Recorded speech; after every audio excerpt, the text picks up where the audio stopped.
எனக்கு தமிழ்னு சொல்லிக்கிறது அசிங்கமா இருக்குது. நம்ம தமிழ் மக்கள் இவ்வளவு தரக்குறையா போவாங்கன்னு யோசிக்கிட்ட பார்க்கல. ஒருத்தவங்க இன்ஸ்டாகிராம்ல கண்டென்ட் போடுறாங்க 18+ கண்டென்ட். ஏதோ ஒரு அக்கான்னு ஒரு பேர் வச்சிருக்கானுங்க.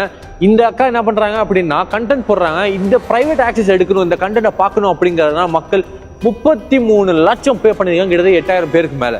இப்போ இந்த காசை கஷ்டப்படுற மக்களுக்கு, சாப்பாடு இல்லாதவங்களுக்கு, இல்லை நம்ம குடும்பத்துக்கு கொடுத்தா கூட அவங்க சந்தோஷப்படுவாங்க, எவ்வளவோ சந்தோஷப்படுவாங்க, உங்களுக்கு தேங்க்ஸ் கூட சொல்லுவாங்க.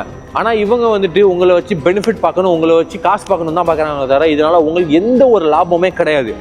இந்த மாதிரி கண்டென்ட் நீங்கள் பார்க்கறதுனால, இந்த மாதிரி கண்டென்ட் நீங்கள் ப்ரொமோட் பண்ணுறதுனால, கமெண்ட் பண்ணுறதுனால, லைக் பண்ணுறதுனால நம்ம குழந்தைங்களுக்கு இந்த கண்டென்ட்டை போய் எடுத்து போய் பார்க்குறோம். ஆமாம், சோஷியல் மீடியாவில் 13, 14, 15 இயர்ஸ் 18 இயர்ஸ் பிலோவில் இருக்கிறவங்களாம் ஆக்சஸ் பண்ணுறாங்க. இப்படி இருக்கிறப்ப நம்ம இந்த மாதிரி கண்டென்ட்டை ப்ரொமோட் பண்ணுறதுனால அவங்கள மாதிரி ஆடியன்ஸை போய் ரீச் ஆகுது.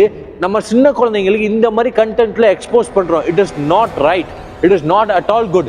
அது நம்ம தமிழ் சமுதாயத்தில் இப்படி நடக்குது அப்படிங்கிறப்போ என்னால் அக்செப்ட் பண்ணிக்க கூட முடியல.